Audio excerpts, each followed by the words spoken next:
Hey guys,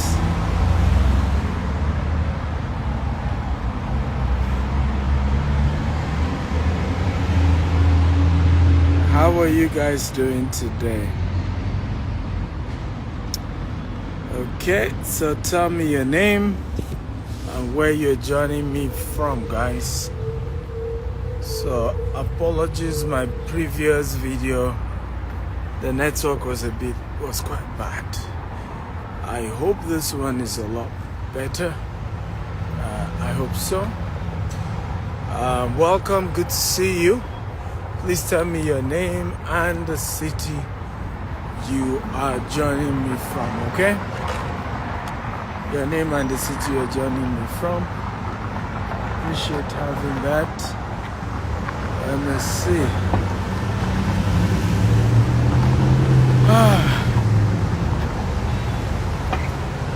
Let me see who is here.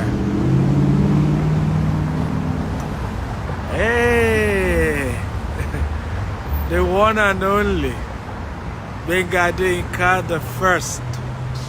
Thank you, sir. Good to have you here. Bosun, doing pretty good. Chibere from Lagos. Who else is here? Tell me your name and where you are joining me from. Okay, Faith Miracle Irabo. Faith, how are you? Welcome. So, today I'm talking about invest today and enjoy luxury tomorrow. Okay, invest today and enjoy luxury tomorrow. One of the major thing, and Catherine from UK, good to have you. Oida Mola Ibadan, Bellamy from Port Harcourt, all of you welcome. And Benga Dinka was in season 1 of a show that I do called Investment Charts in a Rolls Royce. And one of the reasons why I did that show, I realized that the people who want luxury the most are usually those who haven't worked enough for it. Okay? So you see, people haven't worked enough for luxury, but they want to experience it, right? So I decided to say, you know what? And when you talk about investment conversation, they don't even want to attend those conversations about how to build wealth, subject around money and all that. So we started a show called Investment Chart in a Rolls Royce, and he was gracious to be one of our guests and wanted people to understand that luxury is possible, success is possible, but you have to understand that you have to pay the price. And for me, I've always had to share this with a lot of people. How do you pay for success? How do you pay for luxury? When do you pay for it? How early do you need to pay for it? I'm excited we're having this conversation because one of the major things that changed my life was early in life. My mindset shifted from just admiring successful people and wishing I'm like them to asking myself critical questions like, how did this person make it? You know, what did this person do? How did they get to where they are? And I'm happy I had that mentality early to ask those questions like, what did they do? How did they qualify to enjoy certain things early? And because I had that mindset early of asking this critical question, how did they make it? Okay, so this man is entitled to this. What did he do? He has a private jet, he has a yacht, he has Rolls Royce, he has all of this. What exactly did he do? The owner of the Spirit of Baltimore, this majestic cruise boat. Somebody owns them. There's a beautiful yacht there I'm going to show you very soon. Somebody owned these things, right? What did they do to be in a position to be able to own it? And what I've learned over time is that many of them had certain funds, and of course some inherited it, some had to work hard and save enough money so that they could afford those things, right?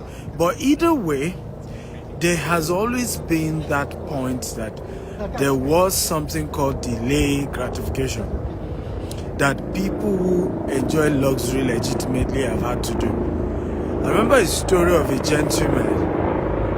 My friend, he partnered with my friend. He's a very skillful guy when it comes to fashion. Extremely skillful. Can you guys hear me, by the way? If you can hear me, type I can hear you. I love a very interactive class. I love a very engaging class. And so I need you guys to engage and talk, and let's have a great conversation today, okay? So if you can hear me, just type I can hear you, and feel free to share this video with your friends and invite a lot of people to join us as well in this conversation. Feel free to comment and contribute to the subject matter, okay? So this gentleman partnered with my friend in Dubai and set up his fashion, showroom. Okay, thank you all. I can see you can hear me. So he set up his, fashion business. My friend put in the money, but he had the skill. And they partner 50-50 ownership. Only for my friend who brought the money for setting up this fashion company in Dubai could not afford private jets. But the guy who practically was even leaving his house, okay, and did not even drop money to set up this company, suddenly he started seeing the guy in a private jet. Private jet. And at that point, he started wondering, what's going on here? And when they checked the account of the company they both set together, the story continues to be that, there's no money. Employees were not even paid for months. Okay? For months. Only for... And there's... I'm sharing this story for a reason, because some of the most hardworking human beings I've ever met are Nigerians. Some of the most creative, skillful guys I've ever met are Nigerians. Okay? But lack of patience is one of the reasons why many of us run into trouble. We just are not patient to trust the process. Right? There is that tendency to want to cut it short and hasten the whole process and just not understand that success is a process. Ownership, living a luxurious life is also a process. Right? There are things you have to do at a certain phase of your life that will gradually put you in a position, right, to then be able to afford certain things in a certain phase of your life. Okay? It was living champagne life or Coca-Cola salary. That's a funny one. That's a funny one. And actually, that's what he was doing. Because the person who even dropped the money for you to set up the company, doesn't own a private jet. And you went to lease a private jet. And what he noticed, one day, this is a true story, by the way. He got to the office. Of course, staff were already wanting to, go on strike, wanting to stop coming to work because they've not been paid. These guys, because my partner was just an investor. So he keep asking, why are you not paying your salary? I said that we are not selling. But how do you mean you're not selling? The other partner we co-own this business is in a private jet. What's going on? And a particular day, he got to the office. Before you know it, a British guy came with a baseball bat, right? True story. Was ready to start fighting. And he had to intervene that they're all looking for his partner, that they set up this company together. What happened? Say, well, my friend's partner had employed his girlfriend as a secretary. She's a British as well. And, this guy had used the so-called secretary's credit card, over withdrawn, in fact, practically owing secretary £100,000 or something. And then different people started coming. It was a messy one. Extremely creative young man. You were lucky to get a partner. He brought money down. Let's do business. And rather than patiently grow the company, right, what was more important was to go and get a private jet. Like I said to some of you watched the earlier show, my dad said something to me growing up. Do not quickly make money so that you can make money for a longer time. Tete lowo ko ba le lowo pe. Tete lowo ko ma ba lowo pe.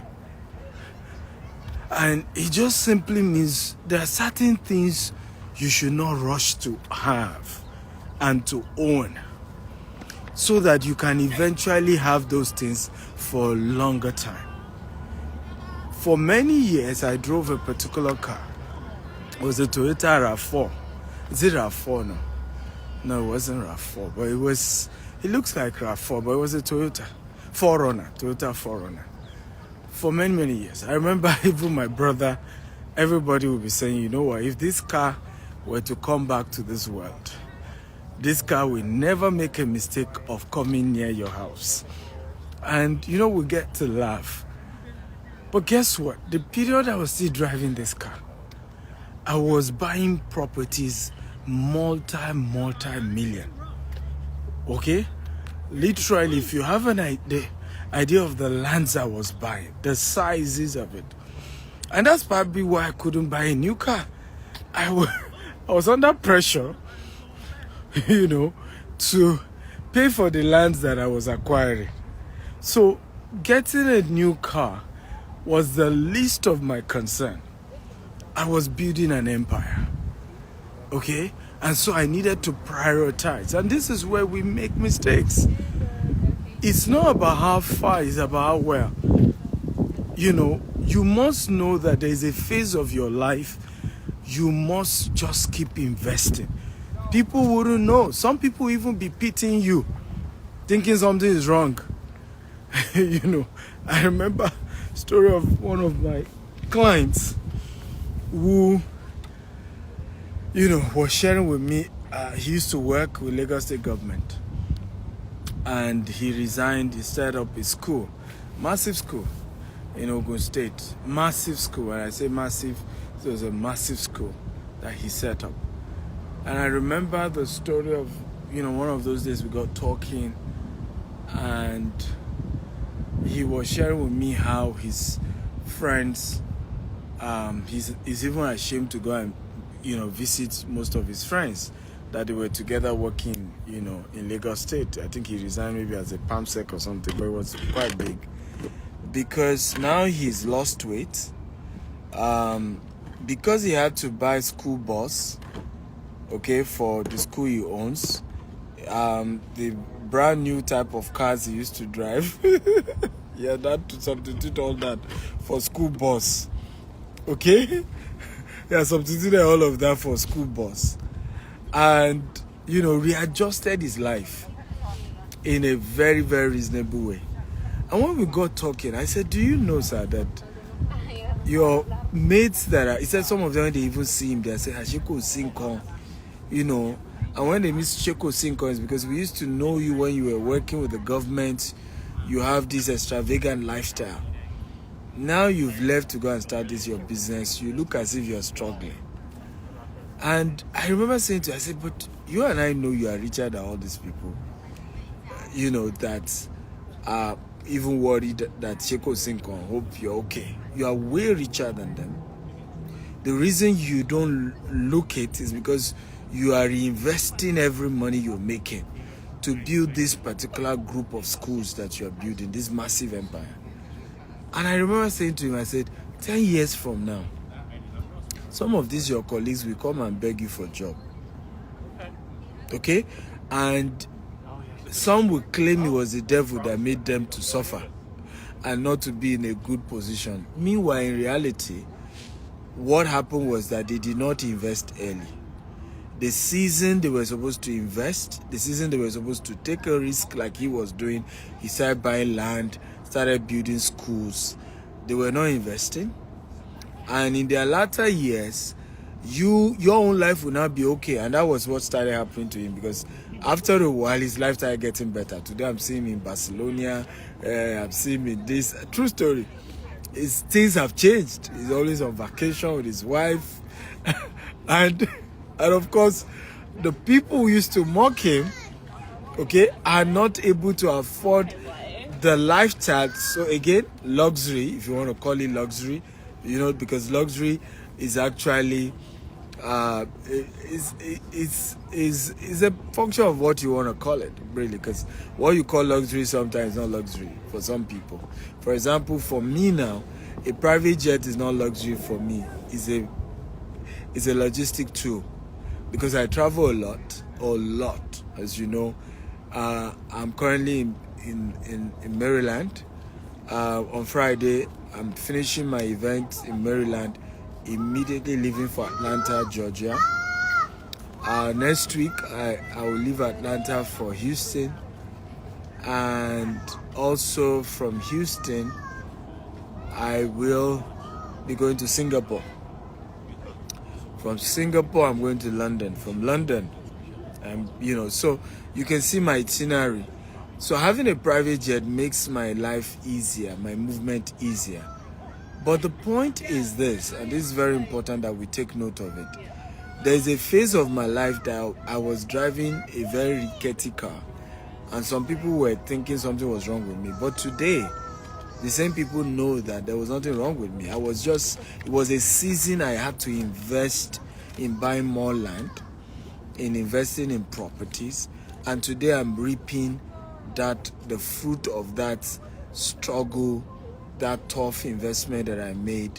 But the benefits are there, because some of the property I bought for $500 are worth over $50,000 today.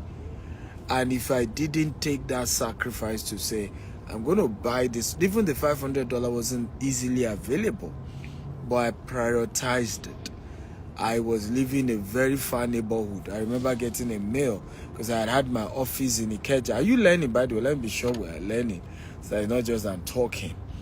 Are we learning from this? If you're learning, type I'm learning. I love a very interactive crowd. It helps me to know that you can hear me, and help me to know that what I'm saying is adding value. If you are hearing me, kindly share and get more people to come learn. And so today, the sacrifices of buying land in those days, right, and being seen as your head is not correct. Some clients will even buy the land from me, okay, and later come back and say they wanted their money back. And if we hesitated in paying back their money, they are going to shout that we were scamming them. These were all I went through. Today, the same people are calling back. The same people are calling back.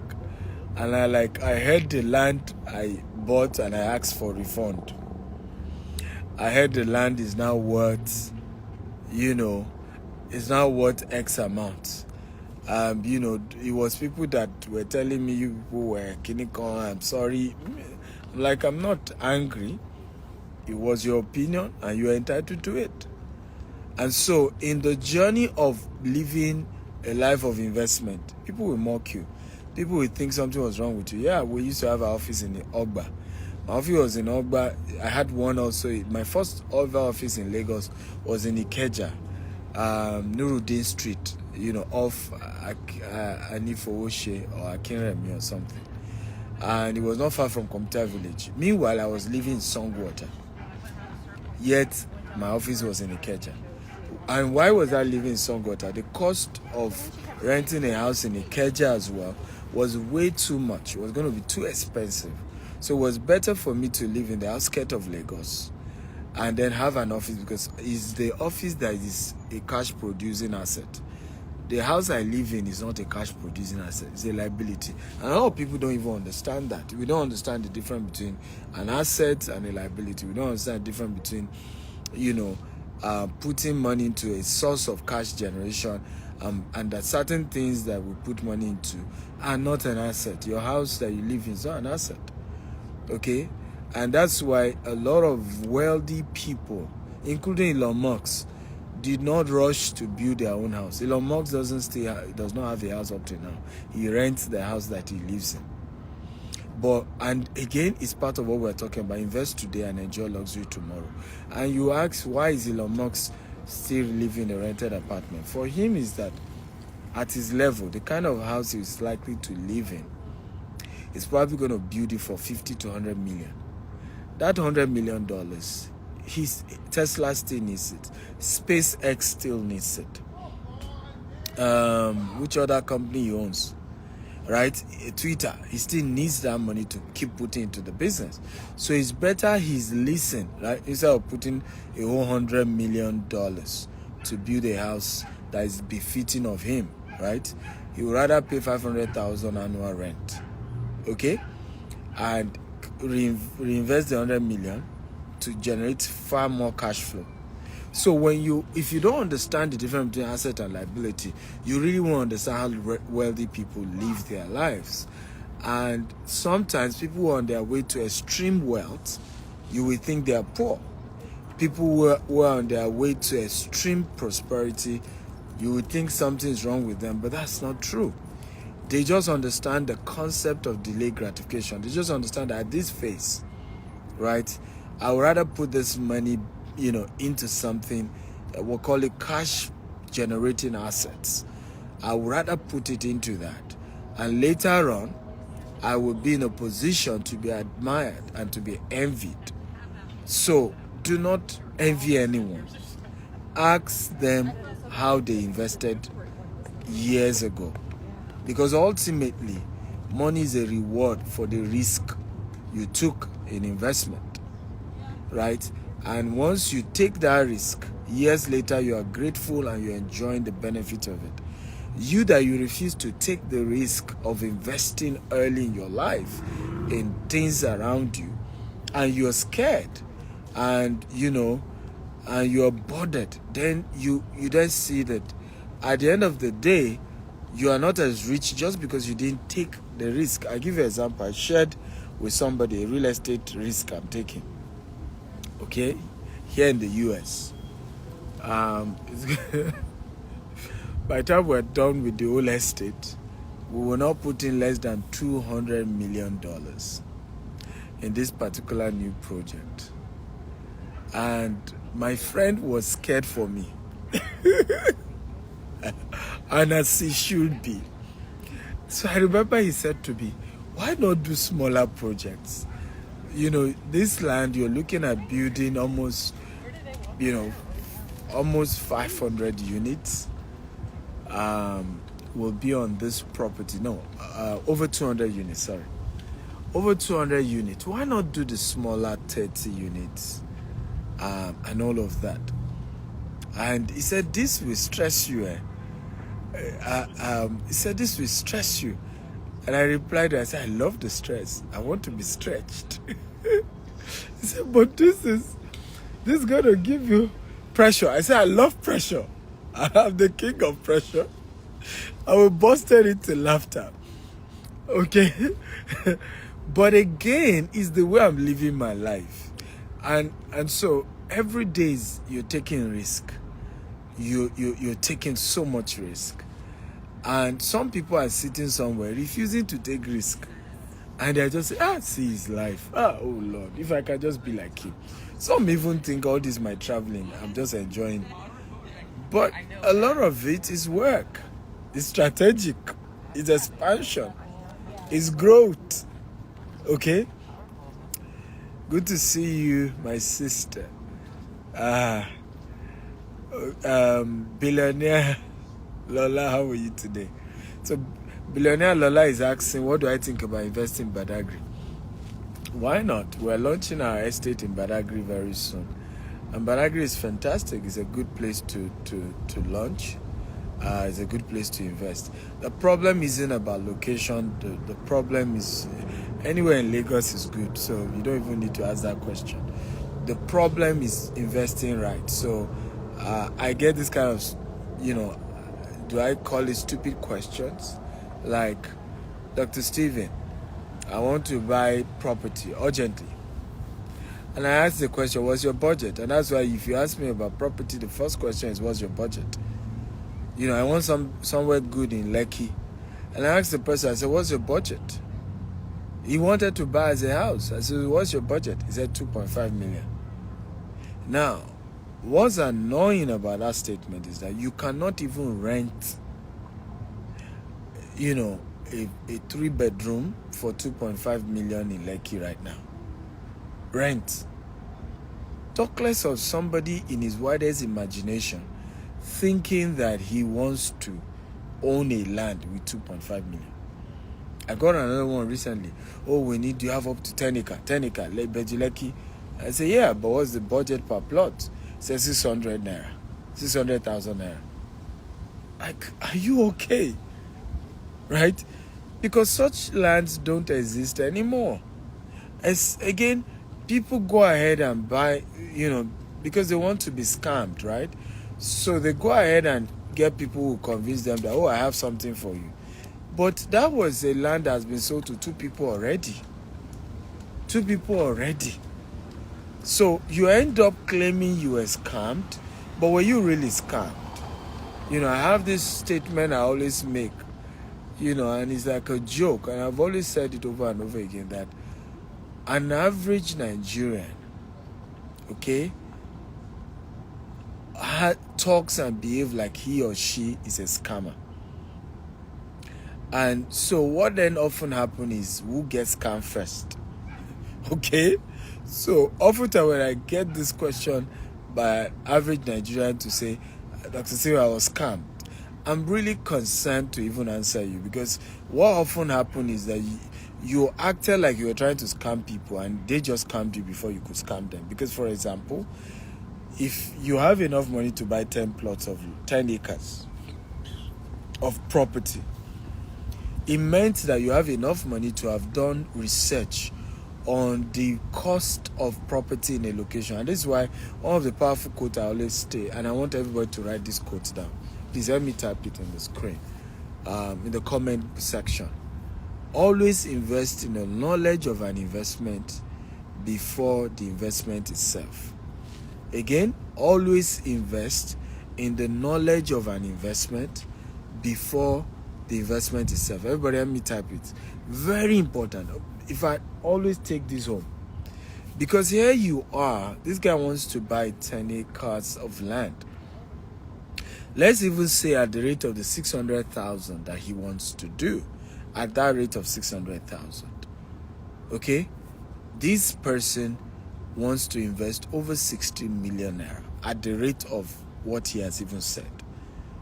Okay, over 60 million naira at the rate of what he has said. Yet, and that's the painful part here, yet he has not put in even 500,000, okay, to go and sit down with somebody who has massive investment in Ibejuleki. Right? Just say, hey, sir, here's 500,000 just to book a 2-hour with you, and I want to ask some questions. So I want to set up my estate in Ibejuleki. Okay, what are the price range in that location? What location do you advise I buy? Just ask basic questions. We will not do that, right? We'll carry the entire 60 million and say, yes, we have money, and be bragging up and down, I want to buy, 10 acres. You eventually find yourself with somebody who's ready to scam you, okay? And claim he has given you a land. At the end of the day, you've just been scammed. And so you come to the public and, and make a lot of noise. Oh, I don't trust anybody again. I invested in Nigeria and they scammed me. But in reality, weren't you trying to scam people? Because anybody who is thinking of setting up an estate in Bejuleki already knows how expensive properties are going for in Ibejuleki. So you wanted to buy for 600,000 and then go ahead and be selling at 10 million, right? And you think somebody will be kind enough to sell to you for 600,000? Why the real cost of value in that place, is 10 million and above. So let us wake up, ladies and gentlemen. The one of the best way, and I say it over and over again, to avoid losing money. In fact, when people tell me, how do I avoid losing money? Okay, how do when it comes to investment? My answer is simple. The only known and proven way to manage risk when it comes to investment is from someone who has already taken that risk before. That's all. That's the only. Naturally, what that then does is that you have limited the risk, because the person will give you an idea of what is likely to happen, of what you are likely to face, of the situation of things within that axis, okay, of the typical issues that occur, and that naturally reduce your risk. Okay? I hope you've learned something, guys. If you've learned something, type I've learned something, I've learned something. So for the rest of today's conversation, I'd like to make it a Q&A. So if you have a question for me, feel free to ask your question and I will answer you. Okay? Because I still have a long journey to go. So let me show you. Like I told you, I love to do my work. I'm still going to go down there. Hopefully there should be a bridge. I hope my journey I'm not going to regret it. I'm hoping that I can see a bridge to cross over to this side, but I'm not seeing any. I need to go to the other side and turn back. Okay, so okay, I'm happy that you guys have learned something. So if you have more questions for me, feel free to ask me your questions. Okay, feel free to ask your questions. Agbanoki, good to see you here. How you doing? Richie says weekend program still going on in Baltimore. Yes, it's on Friday by 11 a.m. So those of you in Baltimore, we're gonna have a great time to Baltimore. 11 a.m. in the morning. I can't wait. We're gonna be having a wonderful time together with me. 11 a.m. on Friday. So yes, we're gonna have a great time. So let me take the first question today. Osayoge Effort says, which is more lucrative, house flipping versus land banking? Good question. So property flipping is it's a whole different ball game, different business model. And I don't think when it comes to real estate, there's such a thing as which one is more lucrative. I just think that each one is different. Each one also is a function of where you are, at what level, and your kind of appetite and reward that you're looking for. So I give an example. Your profit margin on property flipping is little, but you can replicate it faster. So for example, in a calendar year, you can do from 4 to 6 flips in that year, right? And let's say your profit margin is between 15 to 25%. Okay, that means that in one calendar year, you potentially will have made between 60% to 100% of your money back, right? So you can see that. Of course, potentially, don't forget that. But in the case of land banking, however, the flipping there has a lot of a struggle. First of all, it's very capital intensive, because you need to have the money to buy the property, you need to have money for the renovation. So it's quite capital intensive, and also takes a bit of your time, because now you have to follow up with contractor that is handling the project, and you are hoping he gets the approval from the city and that the city doesn't drag. That's why if you're doing that in a place like US, the process can be very cumbersome, right? So you particular approval phases and all that. So that's that for that. Now, in the case of land banking, it's less demanding, because if you buy the land from the right source, particularly the type we do at GTEX Homes, we are like not just the person you're buying property from, we're also your property manager. We fence the property around, we have security people on site, we do everything to make sure the whole place is well protected, right? And based on that kind of structure that we run, it's important to know that, you are quite safe, right? And you don't have much work you're having to do.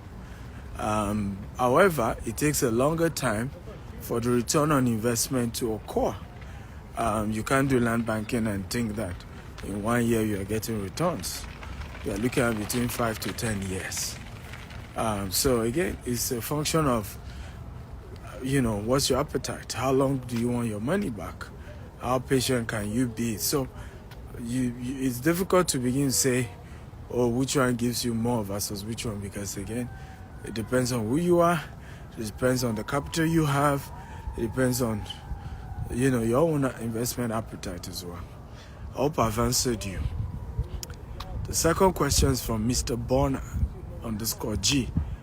If you are making less than $1 million a year, can you invest in real estate, or what can someone invest in?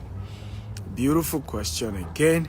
Remember, we're doing Q&A for those of you just joining us. So if you have a question, you can feel free to type it and I'm going to give you an answer. Very good question. So my advice to someone earning less than $1 million, so that's between $500 to maybe $800 a month. A year, in fact, I think he said a year. That's very low. But my advice is always that you, number one, look for a way to make more money. And the way to make more money, and hear this very well, and I want to be sure I'm giving you good advice. Way to make more money is not necessary to quit your job. Okay? The way to make more money is to learn a high-paying skill. Okay? Can everybody type high-paying skill? So there are certain high-paying skills that your ability to get them reposition you financially. So I give you number one that I love and I do more is selling. Okay? People who have capacity to sell will always make more money. It's a law. It's a universal law and does not change. Okay? People who have capacity to sell will never be poor. So you could acquire the ability to sell. Build that selling skill as a person. You could get, somebody will say, but I think certifications are better. That's true, but those ones changes. E.g., those who rush, during COVID, right? If you could get certain certification, you get what we call the IT jobs. But the IT jobs are gone now, right? Because COVID is over, all these companies need everybody to resume back to work. They've tried the working from home thing, and they've all realized that the productivity is not at par. The productivity level is very low. The working from home concept, right? So they've asked everybody to resume home. So if you had rushed to go and get that certification, nothing bad with it. But as of now, you practically will be jobless because things have changed again. And that's no longer the yardstick anymore. So we're in a fast moving world, right? Things change quickly, but there are certain skills that will always be needed. Selling skills. So if I were you, I improve my selling skill, and I'll partner with an owner of a product, and I'll look for the people who want to buy such product, and I'll start making more money. I'll make the difference. I'll get commission.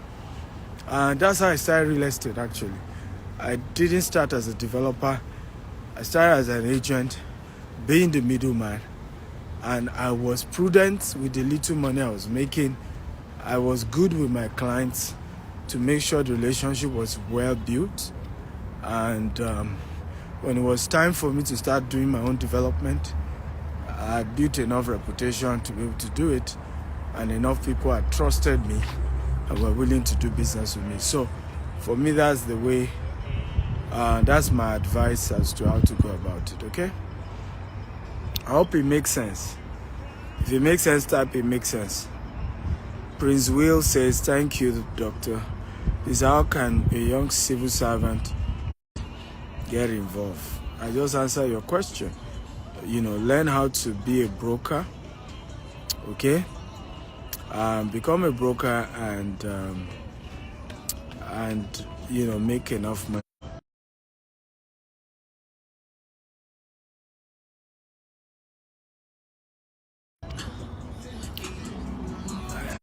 You have to spend money on advert. I realize one of the reasons why a lot of realtors don't make money. It's not because there's no money. It's because they are not willing to put in enough money in marketing. And if you don't put in enough money in marketing, the truth remains that there's a limit to how much money you can make as well. So you have to be willing to pump money into marketing. Paid advertisement is a critical one. You have to be willing to put money into paid adverts for you to get good money out of it. So yeah, that would be my own tip. Another tip is to also leverage on those who have built credibility while you are trying to build credibility, right? And the best way to do this is called content marketing. Everybody say content marketing. Can me type content marketing?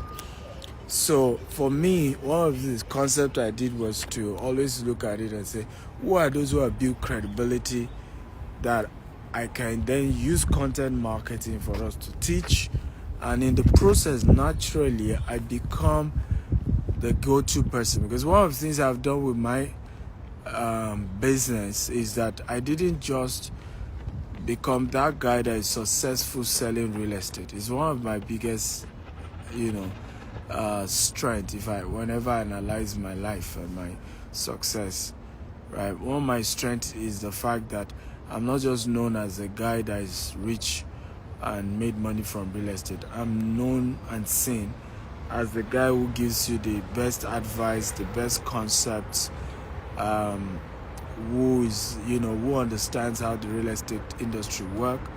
I'm known as the thought leader who can guide you, on how best to invest, when to invest, how to get good returns. So that whole approach to it has helped me to get even, what money can buy. Good name, out there. And that's also important in the business. So look for people who have built credibility and use content marketing to push your brand. Seed of Gold says, sir, how relevant is sweat equity in real estate? Well, as relevant can be. Okay, relevant as relevant can be. But it's usually from the perspective of marketing, right? Your sweat equity is only as important as the funds you're able to bring into the deal. So don't go about telling people you've brought in sweat equity when you haven't brought in liquidity, right? Real estate is a cash business. It's about the money, it's about the cash. And so if you want your partner to respect your contribution, gross, you have to bring You have to bring liquid to the table. So I always advise that whatever it is you're trying to do or you claim you are doing or you are adding, always ask yourself that simple question. What cash capital or cash have I been able to inject into the deal? Okay. Nancy Valentine says, what happened in the house? Okay. Well, by now you should know what happened. Richie K Entertainment says, what is the minimum capital to invest in real estate? There's no such question. Such question doesn't exist. Minimum capital. There's really no such thing as minimum capital. All right. Because it depends on where you are. It depends on what location. We do real estate all over the world. Nigeria, Dubai, US, UK. So different environment, different location. We're expanding out to Ghana, Uganda, Kenya, and other parts of the world as well. So no such thing as minimum investment. And I get all that question all the time. There's no really there's no such thing as what's the minimum investment. Okay, what do you have? And that's one of the things I love about real estate as well. You can always start from where you are. Okay, always start from where you are. If you can't afford, coming from the angle of being a broker. Okay, coming from the angle of being a broker, and see what you can do from that angle. Because ultimately your network determines your net worth. But everybody can come in from at whatever level. If you can't even own a full house, do land banking, buy the land and keep it for a while. But there's always somewhere you can start from, and everybody can start somewhere and work their way to the top. Let me see if I have more questions.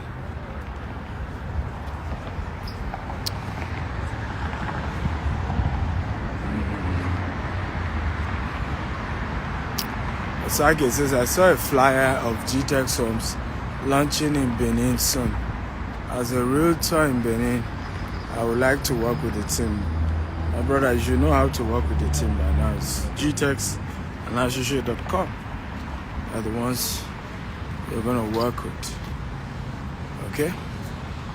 So just talk to GTEX and Associates and you can get onboarded. We're coming to Benin and all the southeastern states as well. Yeah.